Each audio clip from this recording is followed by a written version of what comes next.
é o Mundo Revolução e nós vamos falar agora sobre a situação em Israel. Hoje, dia 23 de novembro de 2024, são 7 da noite aqui em Kharkiv, também no horário de Jerusalém.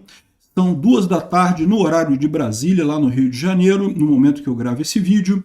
E tivemos operações israelenses aqui na faixa de Gaza. Particularmente notável foi a eliminação de 2 snipers do Hamas aqui no campo de Jabalia, né? Do sul da faixa de Gaza, o Hamas tentou também lançar foguetes contra Israel, mas os foguetes foram interceptados e não causaram danos, né? Houve uma confusão entre colonos israelenses e forças de segurança israelense aqui na Cisjordânia, aqui perto de Jerusalém. Os colonos israelenses atacaram as forças de segurança israelenses também, estavam insatisfeitos com a restrição de protestos no local. A gente vai falar sobre isso daí, mas nada que tenha também gerado grandes confusões, né? Aqui no sul do Líbano continuam as operações israelenses por aqui, inclusive em Beirute, vários prédios alvejados aqui, continuando a operação israelense por aqui, né? A gente tem a informação de que vários países estão entrando com representação na Corte Internacional de Justiça contra o mandato de prisão contra o Netanyahu. Inclusive a Giorgia Meloni, da Itália, quer levar essa questão para o G7, que é um posicionamento do G7 sobre isso, né? O que é complicado, porque vocês sabem que a França, o Macron particularmente, é totalmente pró-Palestina, totalmente antissemita, né? Mas vamos ver o que vai acontecer nisso daí. E o Trump disse que ele vai assumir a negociação com os reféns. Eu gosto muito do Trump, tá? Eu acho que ele vai fazer um bom governo. Acho pouco provável, porém, que ele consiga resolver alguma coisa em termos de negociação com reféns.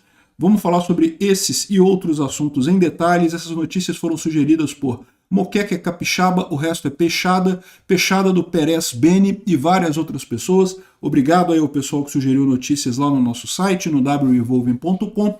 E obrigado a você que está assistindo o nosso vídeo. Se você gosta do nosso conteúdo, por favor, deixe o seu like e se inscreva aqui no canal, né? Bom, ali na faixa de Gaza, houve 2 foguetes lançados do sul da faixa de Gaza em direção à fronteira com Israel, porém foram interceptados pelas defesas antiaéreas israelenses e não causaram nenhum dano, né? Isso chegou a gerar algumas sirenes ali em algumas cidades no sul de Israel, mas nada muito sério nisso daqui. Agora, teve esse caso aqui que chamou a atenção, um grupo de snipers do Hamas, né? Dá para ver os 2 snipers aqui, tentando fazer ataques contra tropas israelenses. Israel percebeu a ação deles e resolveu o problema deles mais rapidamente, encerrou o caso com sucesso, né? Então, uma coisa que chama bastante atenção, porque realmente está aqui a imagem do pessoal aqui socorrendo os feridos e coisa e tal, feridos no caso, terroristas feridos, né? Uma pena que não morreram.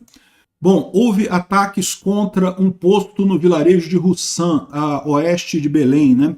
Um homem jovem jogou coquetéis Molotov contra um posto do exército israelense, coisa e tal. Teve mais confusão aqui, mas no final das contas a confusão foram colonos israelenses brigando contra as forças de segurança israelenses, né? Inclusive o primeiro-ministro, o ministro da Defesa, o Israel Katz, e também o Yoav Gallant condenaram essa tentativa de ataque por colonos israelenses ali no comando ali de Israel naquela região, né? Ou seja, alguma discussão ali, você sabe que existe algum tipo de confronto. Por quê? Porque Israel até permite os colonos naquela região ali da Cisjordânia, mas dentro de determinados limites, né? Porque as coisas foram estabelecidas em negociações e coisa e tal, e muitas vezes os colonos não se conformam com essas limitações, eles querem ocupar mais áreas ali na Cisjordânia, né? E aí entram em confronto com a própria tropa israelense, né? Então é lamentável isso daqui, mas também não teve nenhuma consequência mais séria isso daqui, né? Bom, Israel continua as operações ali no sul do Líbano e particularmente em Beirute, continuam mostrando aqui os prédios que eles vão destruir, né? É impressionante isso realmente, muito claramente qual é o prédio que será derrubado, e como eu falei para vocês, isso virou até um caso de turismo lá em Beirute, né? Então tá aqui, ó, os canais libaneses mostram que o exército israelense emitiu um alerta para esse prédio de 20 andares. 20 andares é um prédio alto, gente, não é prédio baixinho não, é um prédio alto. 20 andares é um prédio muito alto, ali na região de Beirute, que é usado pelo Hezbollah, né? E aqui está esse pessoal todo aqui, ó, esse pessoal todo aqui parou para ver Israel derrubar o prédio, né? Sabe que esse prédio vai ser derrubado, né? Que é usado pelo Hezbollah. O Israel já emitiu aquele mapinha mostrando que esse prédio vai ser derrubado. O pessoal fica ali para filmar, ou seja, virou uma atração turística isso daí. Por quê? Por conta da precisão, né? Porque, lógico, se fosse uma coisa arriscada, se as pessoas realmente tivessem um risco da bomba israelense cair em cima do pessoal, ninguém ia ficar ali perto, né? Mas eles sabem que Israel é extremamente preciso, atinge aquele prédio exatamente. Aí o pessoal faz turismo lá para ver esse tipo de coisa, né? Bom, e de fato, Israel fez mais uma onda de ataques contra alvos do Hezbollah em Beirute essa manhã, então um monte de prédios ali foram de fato destruídos. A gente não sabe se esse prédio aqui particularmente, eu acho que sim, esse prédio aqui na verdade, eu acho que eu já mostrei o vídeo dele caindo outro dia para vocês, né? Mas enfim, continuam as ações por ali, né? Bom, outra notícia interessante ali no sul do Líbano é a cidade de Al-Riyan. Al-Riyan é essa cidade aqui, ó, no sul do Líbano, essa cidade aqui no sul do Líbano, né, no norte de Israel, e que era uma cidade que era uma verdadeira fortaleza do Hezbollah. A cidade inteira era controlada pelo Hezbollah, né? Havia ali uma grande operação do Hezbollah, e Israel foi lá e conseguiu tomar a cidade. Então aqui mostram as imagens dos soldados israelenses tomando a cidade. Você vai encontrar depoimentos de terroristas do Hezbollah e o pessoal que é favorável ao Hezbollah falando que não, que olha só, Israel botou 1000 soldados porque tinha só 300 soldados do Hezbollah em Al-Riyan e coisa e tal para tomar a cidade. Mas olha só, a razão de tropas de ofensiva e defensiva é essa mesmo, é 3-1, tá? Você tem que ter no mínimo 3 vezes mais tropas do que a defesa para conseguir tomar na força uma região como Al-Riyan, né?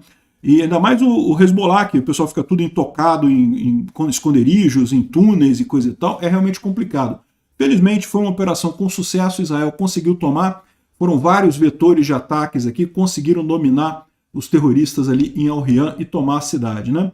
E depois disso começa agora a destruição dos túneis lá em Al-Riyan, né? E você pode ver aqui que basicamente vai sumir a cidade, tá? Porque é praticamente túnel para tudo quanto é lado. A cidade ela fica numa colina e essa colina inteira era cheia de túneis, cheia de bunkers do Hezbollah, então vai ser praticamente toda dizimada por conta disso, né?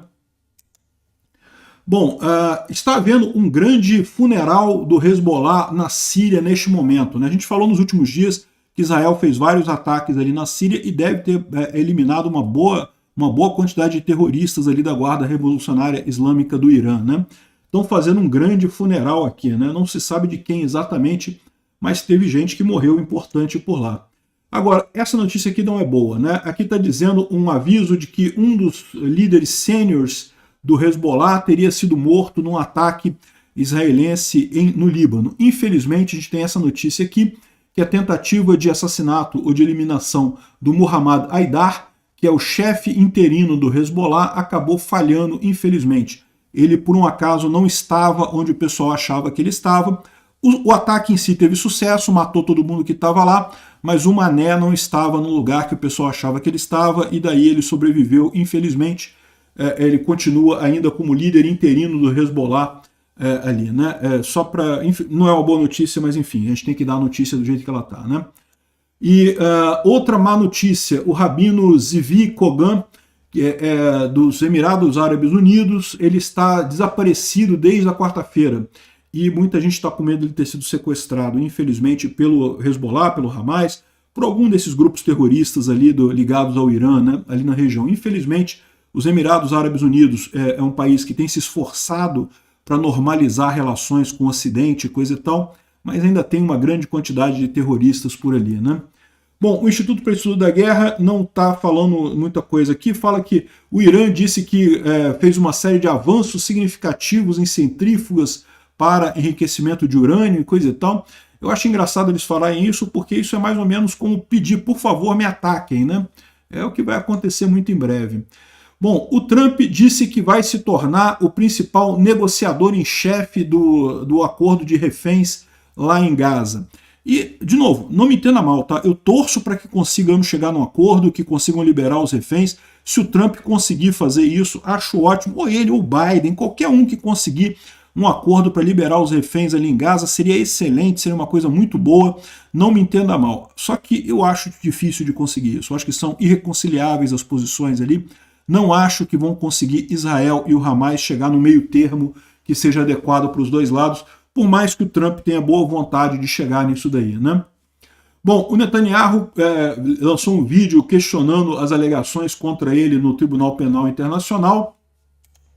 Também teve outros chefes de Estado que criticaram esse mandato de segurança do Tribunal Penal Internacional, como, por exemplo, o Orbán da Hungria. E a Meloni ela fez uma coisa muito bacana, ela quer reunir o pessoal do G7 para discutir esse caso, porque realmente é um absurdo, né? Os Estados Unidos também falaram a mesma coisa, que essa ordem de prisão contra Netanyahu é um absurdo, porque não há uma equivalência entre Israel e o Hamas. Fazer esse tipo de equivalência é um absurdo, né? Quem começou a violência foi o Hamas. É o Hamas que é o criminoso nessa história. Penalizar Israel não faz sentido nenhum, né? Enfim, o Tribunal Penal Internacional pode começar a se preparar porque vai sofrer pressão de um monte de lado. Obrigado por assistir o vídeo até o final. Se gostou do conteúdo, não esqueça de deixar o seu like, isso ajuda o canal a crescer e a chegar para mais gente.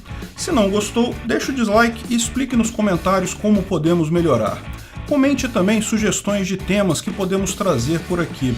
Comentários insultuosos ou defendendo ditaduras e criminosos de guerra serão sumariamente bloqueados. Agradeço a compreensão. Se ainda não é inscrito no canal, considere se inscrever clicando no botão inscrever-se abaixo e marcando a campainha para todos os avisos. Se quiser ajudar o canal, veja no nosso site como você pode fazer isso.